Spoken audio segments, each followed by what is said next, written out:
Hello दोस्तों, welcome to this video. आज की इस वीडियो में हम क्लास 10th का चैप्टर फुटप्रिंट्स विदाउट फीट देखने जा रहे हैं, जिसके ऑथर H.G. वेल्स हैं।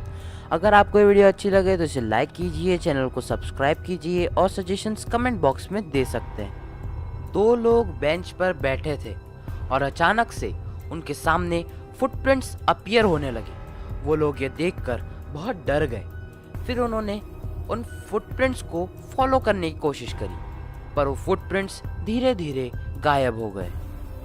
वो फुटप्रिंट्स एक ग्रिफिन नाम के साइंटिस्ट के थे।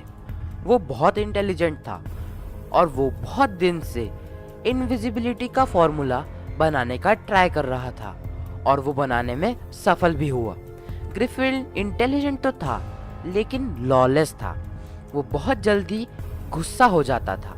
इसके इस टाइप के बर्ताव से उसका लैंड ओनर उसे घर से बाहर निकालने की कोशिश करा करता था। तो ग्रिफिन ने उससे बदला लेने के लिए घर में आग लगा दी। अब वो लंदन में छुप रहा था और विंटर का टाइम था।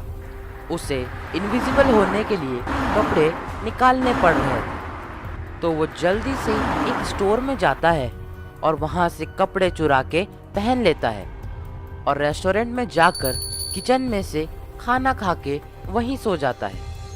उसे लगा था कि वो कल किसी के आने से पहले उठ जाएगा, लेकिन जब वर्कर्स सुबह आते हैं तो वो उसे देख लेते हैं। वो लोग एक बिना सर के आदमी को देखकर बहुत डर जाते हैं। वो उसे पकड़ने की कोशिश करते हैं, लेकिन वो कपड़े निकाल कर वहाँ से भाग जाता है। वो अब थिएटर कंपनी में गया ताकि वो फेस मास्क, विग वगैरह लगा सके।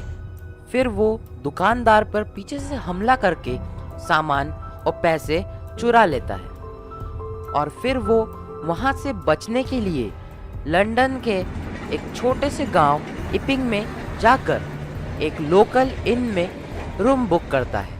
वहाँ की ओनर उसे देखकर बहुत खुश होती है क्योंकि विंटर में कोई कस्टमर नहीं आता है। Hello mister.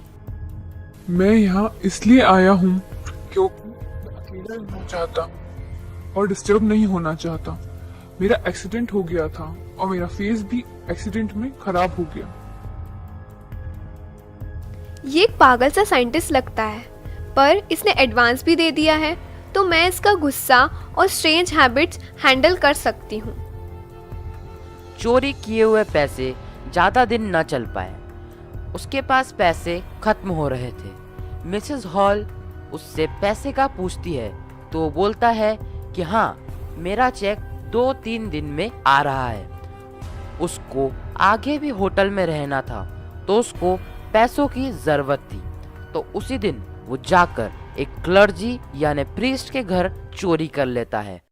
क्या तुमने वो आवाज सुनी? शायद कोई डेस्क में से पैसे निकाल रहा है। हमें वहाँ चुपचाप जाके देखना चाहिए।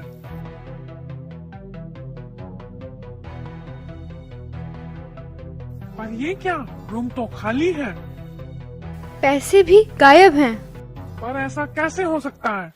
वो लोग बहुत ज्यादा सरप्राइज हो जाते हैं क्योंकि उस कमरे में कोई होता ही नहीं है। मिसेस हॉल और उनके हस्बैंड को भी ये बात सुनने में आई तो उन्हें उस पर थोड़ा थोड़ा शक होने लगा, क्योंकि कल तक उसके पास पैसे नहीं थे और आज उसने एडवांस में पैसे दे दिए थे। देखो, वो साइंटिस्ट के रूम का दरवाजा खुला हुआ है।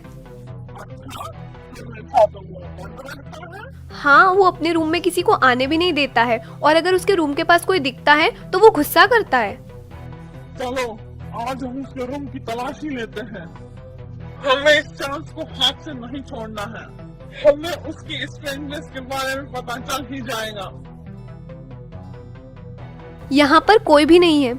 चलो हम इन्वेस्टिगेशन करते हैं।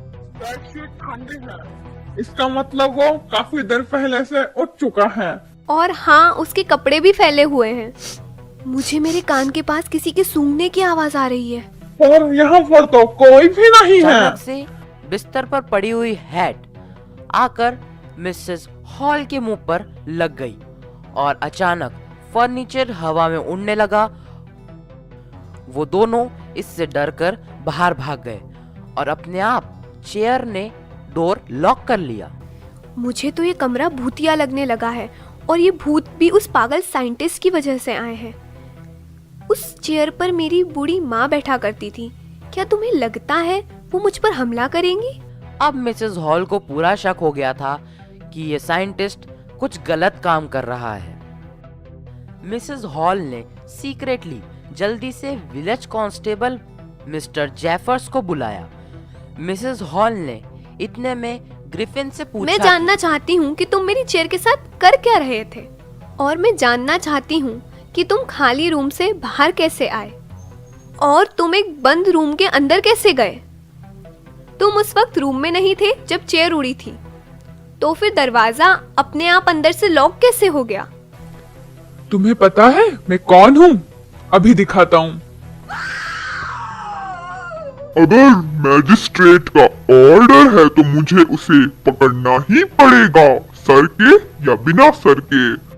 वो कपड़े उतार देता है और इनविजिबल हो जाता है। इतनी देर में कांस्टेबल उसे पकड़ने की कोशिश करता है, लेकिन आखिर में वो कांस्टेबल को मारकर बेहोश भी कर देता है और वहां से भाग जाता है।